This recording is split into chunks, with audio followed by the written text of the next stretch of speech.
Grande.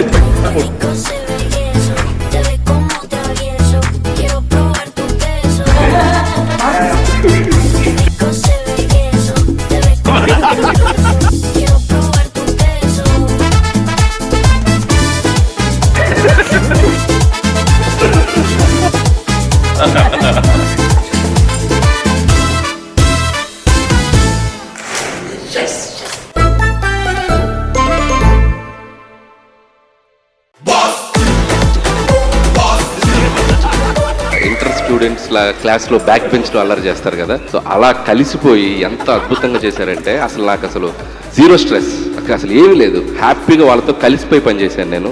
నేను claps కొట్టేసి చప్పట్లు కొట్టేసి వీలైతే ఇద్దరిని హక్ చేసేసుకుని అండ్ షూటింగ్ స్పాట్లో వాళ్ళిద్దరితో కలిసి మేము ఒక 10 days పనిచేసాం చిరంజీవి గారి, వెంకటేష్ గారితో. నా కెరియర్లో, నా లైఫ్ టైంలో ఆ 10 days every moment, every second నేను ఎప్పటికీ మర్చిపోలేను. ఛాన్స్ కొట్టేసావయ్యా.